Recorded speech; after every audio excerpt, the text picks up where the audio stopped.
Hi everybody, welcome to Ask Jenny K. Today the topic is scissors and we're going to cut to the chase. We're trying out some new equipment today, some new recording things and cameras and whatnot, so hope it all goes well. Yay!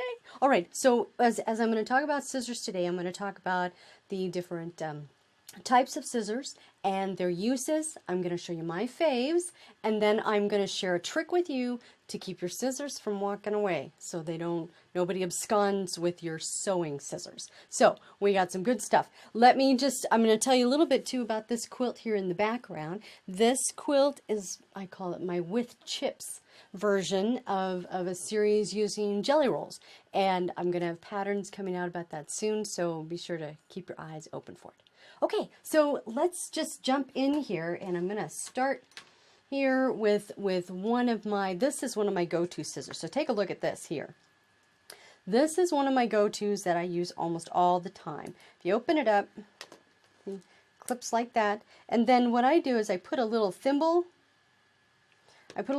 So it kind of closes and it can hold the thimble right there, and then I put it on a lariat and I can wear it around my neck all the time. I have another one that's a lot like it, but this one is cheap and it's not any good, so I don't really care to use it that much. So it's, and I'm gonna, when stuff's junk, I'm gonna tell you when it's junk. So that's one of the ones that I don't really care about using. All right. Now, a couple more. Let me kind of show you these here in a set. Let me bring a few of these into the picture here so we can see them. All right, this pair of scissors, it's a very fancy pair of scissors with a case. These are Dovo scissors. They are gorgeous. I bought them at Market. You can, if you hold them in your hand, you can feel the weight and how beautiful and lovely that feels. They're wonderful, super sharp scissors. That's why they have the case and they have the little points on it.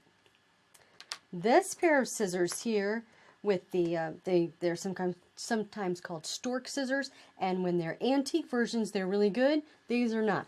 These are not good scissors at all. I was very disappointed when I bought them, but they were really cheap and on sale, like really inexpensive, and I thought, oh boy, I can have them. But no, I was wrong. It was not a good choice to make.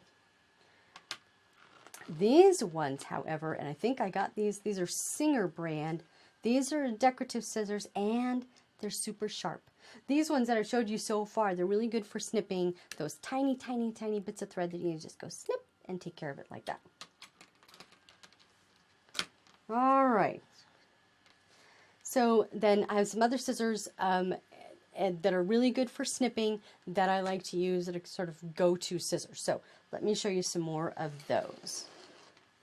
These two here, I got in a set from a Baby Lock. It was a package that Baby Lock was giving out. It says a promotional thing. So I got those. They work pretty well, but I'll have to tell you, I tend to keep them in the box and not use them. So they work fine. I have no complaints about it. I just don't use them. They're not my go-tos. They're not any of my faves. This one here, this is a Kovo. It's called Kovo. No, I'm sorry, not Kovo. It's called Kai scissors. These are fierce. They are so sharp. I'm telling you, you don't want to accidentally snip anything with these fellas right here. Okay, so I'm going to show you these scissors. These scissors are quite a treasure. I had it from my grandma's, and I got it out of her sewing kit, and these are called buttonhole scissors, and they're very cool. I'm going to show you how they work here and what you would use them for. All right, so they have measurements along the side, and what you would do is you'd figure out how big you made that buttonhole, and then you would adjust the screw so that it wouldn't cut any farther than that buttonhole. And I'm not sure how big I made this buttonhole here, but we're going to cut it. So then what you would do is you'd make that buttonhole, right? And we're going to conquer down in here.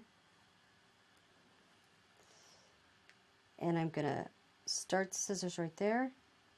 And then it would just cut the buttonhole. Look at that. Isn't that cool? I just think that's awesome. So we cut the buttonhole like that. If you find a pair of scissors like that, if you can find one of these guys, grab a hold of them and keep them. They don't make them much anymore, but it's a nice handy little trick scissors to have. Okay, these ones down here, These are Havel scissors, and I have a few of the Havel scissors.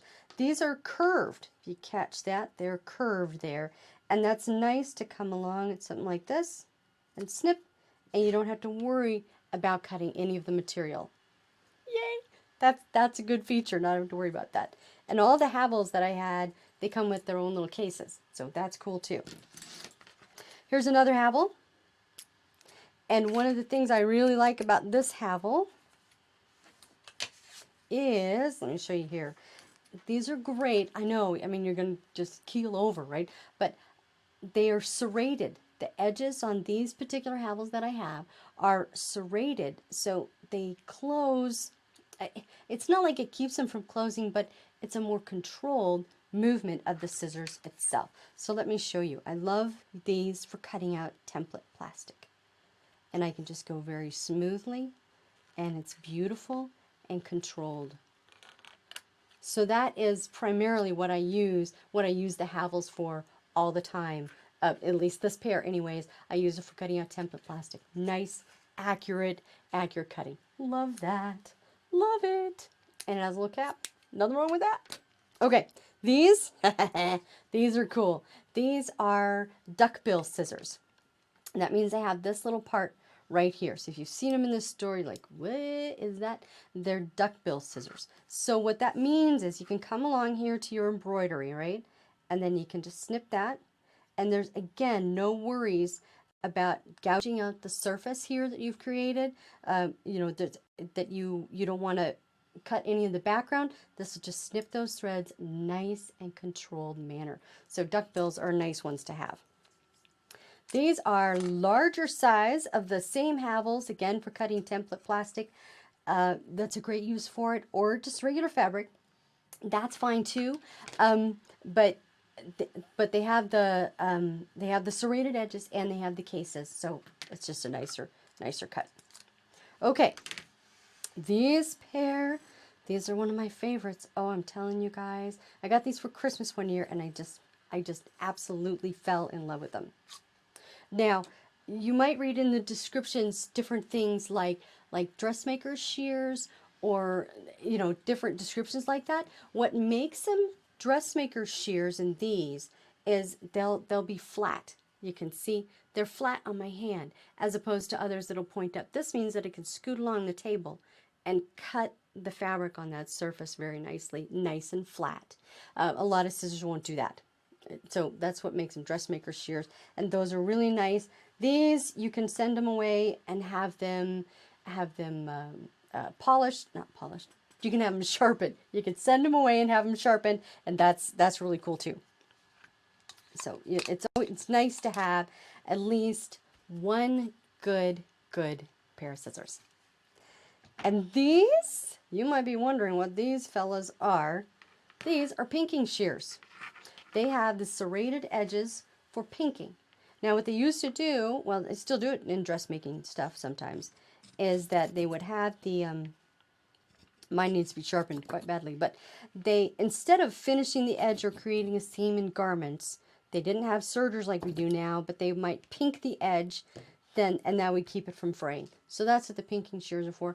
I don't use them with quilting, but you know, if you have a good pair of pinking shears, hold on to those babies, because those are gonna look out for you.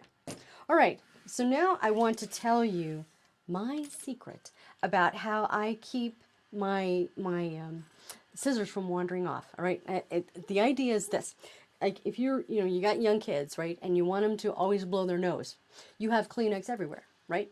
So here's my idea. I didn't want them to use my scissors, so I put scissors that they could use everywhere.